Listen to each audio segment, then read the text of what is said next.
हमारा मामला यहाँ हमारी कोठी के अंदर 240 गज के प्लॉट का मामला है जो मेरे ऊपर एलिगेशन लगे हैं। 2001 में ये सुभाष क्या कहते हैं राजेश गोपीचंद जिन्होंने मेरे ऊपर ये करा है, उनका बेटे ने 18,000 दे के मेरे साथ एग्रीमेंट कर लिया 240 गज का। ये लोग सारे मंडी रहते थे, 3 बेटे और गोपीचंद। ये जो राजेश था ये जींद में रहता था, इसका कैटरिंग का, इसकी वाइफ का ब्यूटी पार्लर। ये कहना रानी साहब 18,000 में हमारा एग्रीमेंट हो गया, नोटरी से भी नहीं और ना गवाह, कोठी के बंदे हैं, विश्वास पे चल रहे। तो उसके बाद इसके फादर ने कहा कि तू रानी से 18,000 में करे, 15,000 रानी ਨੂੰ होर दे दो, टोटल 33,000 में। इसका कहना तू ना कर, एग्रीमेंट जो कराया उसको 33,000 का गोपीचंद जी ने मेरे से एग्रीमेंट करा लिया 240 गज का। उसके बाद 2002 में राजेश बोला कि अपने बाप को कि भी मैं तो मकान, उसकी ब्योंत थी, वो कहना मैं तो पिताजी मकान बनाना है। उसके पिताजी बोले रानी साथ बात करते हैं।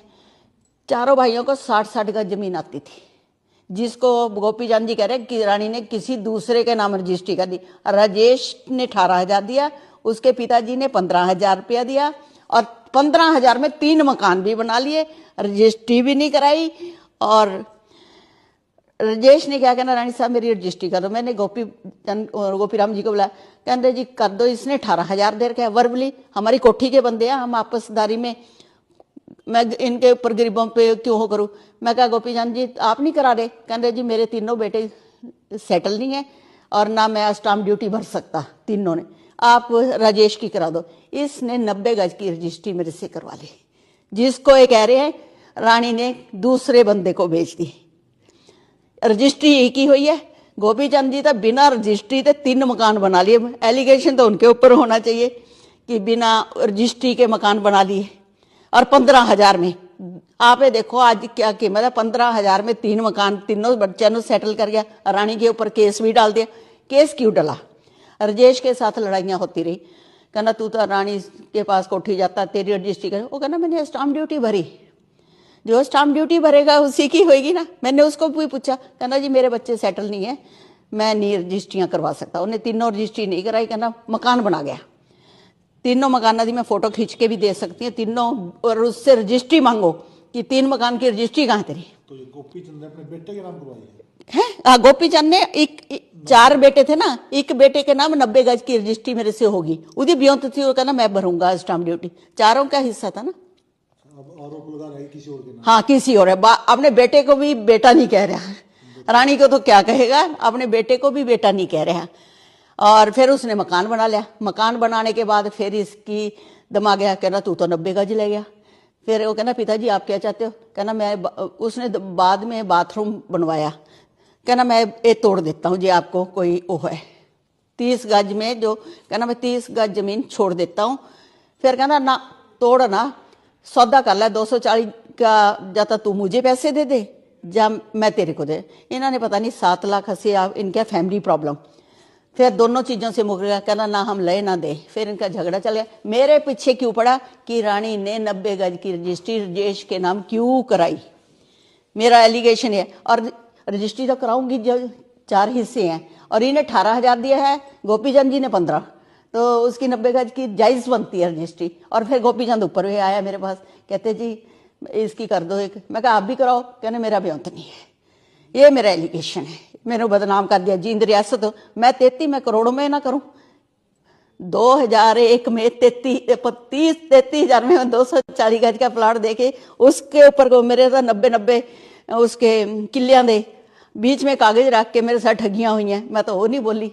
इको दिन मेरे बच्चों की 33,000 में रानी इंद्रजीत बिकेगी और बदनामी कर दी। मैंने इन्ने फोन आ रहे हैं, कैसे करे सबूत इस चीज।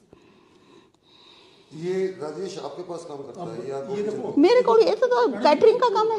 अच्छा। इसकी वाइफ का ब्यूटी पार्लर है। ये तो शुरू से ही सेटल थी। इन्हें पहला किराए ते रंदा थी, फिर मकान बना लिया इसने 90 गज की रजिस्ट्री करवा के। ये जमीन कहाँ पे है? हाँ सामने, अपनी कोठी के सामने, दादा खेड़ा उसकी दूसरी गली में। तो कोर्ट से सम्मन आया आपके? हाँ कोर्ट के सामने। इन्होंने मेरे ऊपर एलिगेशन कोर्ट के डिसीजन से पहले ही लगा दिए। कोर्ट में मैं इसका रिप्लाई करूंगी, मेरे ऊपर क्या 420C का केस है। मैं 420C तो इन्होंने करी हुई है, गवर्नमेंट के साथ भी करी हुई है, मेरे साथ भी करी हुई है। मेरे 3 मकान खाली करे, या रजिस्ट्री कराए, गवर्नमेंट की स्टाम्प ड्यूटी भरे, ठगी तो इन्होंने करी हुई है। रानी नु 420C का केस कह रहे हैं। हाँ, एक बेटे की, उसको बेटा नहीं कह रहा।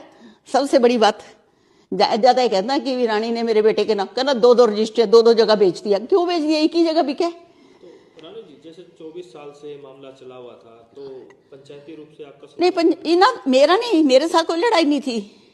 वो तो इनकी बाप बेटे की। मेरे को तो हुण जब समन आए थे, पहले इन्हें मेरे उत्ते करे पुलिस का, अपने बेटे के साथ पूरी लड़ाई चल रही है, बोलचाल बहुत कम है। फिर मेरे पुलिस को मैंने जो है, जैसे मैं आपको दे रही हूँ, उन्होंने जाके फिर कोर्ट पहुंच गया।